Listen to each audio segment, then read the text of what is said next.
Merci beaucoup. Allez, Philippe. Donc, vous avez un coup de gueule et un coup de cœur. Mon coup de gueule, moi, il est plus basé sur le quotidien des Français. C'est sur la mise en place des zones ZFE, qui est une véritable honte. Zone à faible émission. Ou à forte exploitation.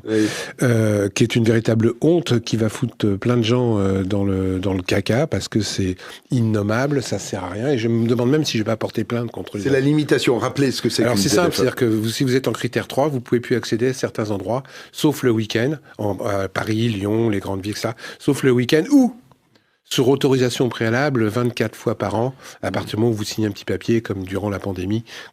Donc c'est un truc de fou, parce que d'une part, les gens qui ont des voitures en critère 3, et je vais faire un truc très très simple, les gens qui ont une critère 3 donc, ne pourront plus circuler comme ils le veulent, donc il faut qu'ils achètent une voiture critère 2, sauf que tu peux plus revendre ta critère 3. Ouais, c'est une mesure anti-pauvre, hein. Non mais c'est un truc de fou, c'est une mesure complètement anti-pauvre. C'est-à-dire que tu peux plus revendre ta critère 3 puisque personne ne va vouloir acheter ça, puisque anti-artisan. Tu peux plus circuler avec, tu pourras plus circuler sauf le week-end, sauf avec autorisation préalable envoyée, etc. Donc je suis complètement fou. Ça, c'est un coup de gueule, il y en a un deuxième dedans aussi, contre la ZFE, qui est un truc complètement innommable et anti-pauvre. Parce qu'en plus, les grosses bagnoles sont exonérées. Les voitures de collection, moi j'en ai une, qui pollue 3 fois plus ou 4 fois plus, je peux aller où je veux. Bien sûr. J'ai une Citroën 1929. Ça c'est un côté patrimonial. Qu'elle ait une carte grise collection. Mais j'ai une carte grise, j'ai une Citroën 1929 qui pollue 10 fois plus qu'une voiture normale, qui bouffe 10 fois plus d'essence, et j'ai le droit d'aller partout.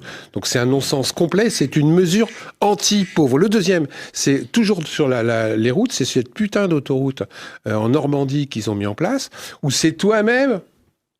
c'est le passage libre, c'est quelque chose. Alors, c'est une honte. Ouais, j'ai vécu ça aux États-Unis où en fait on se retrouve à J'aime passer bien quand mon coup de gueule devient un coup de gueule de froc. Ouais, mais pardon. Vas-y.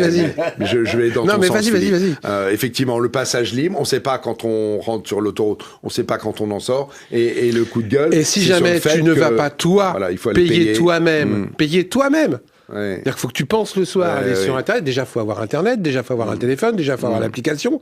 Ouais. Si tu y vas pas toi-même, tu reçois une facture avec une amende de 10 € pour les premiers 4 ou 5 jours. Ouais.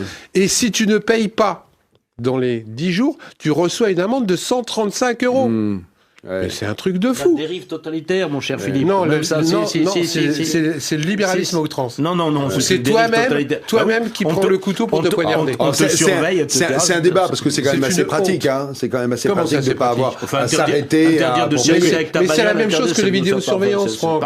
C'est soi-disant pour la sécurité des biens des personnes, et c'est uniquement pour pouvoir plus mettre d'amende. C'est toi-même qui est ton propre prisonnier. Tu ne sais même pas quand tu sors de l'autoroute, il n'y a aucun panneau qui te l'affiche, et si toi-même, tu t'infliges pas le paiement, je veux dire, on te file des amendes. C'est un truc de fou. C'est du temps de la Chine ancienne où le justiciable ne connaissait pas les règles et donc ne savait pas s'il serait puni ou pas. Ah, c'est un truc de fou. C'est très pervers. Alors, ça, c'est le coup de gueule. Pardon, moi, si je regarde le temps qui vous est imparti, Philippe, vous avez fait 2 coups de gueule en chacun 2 fois 1 minute 30, 3 minutes. Votre temps a été écoulé. Ah, c'est pas sympa. C'est pas sympa, mais je suis pas sympa du tout.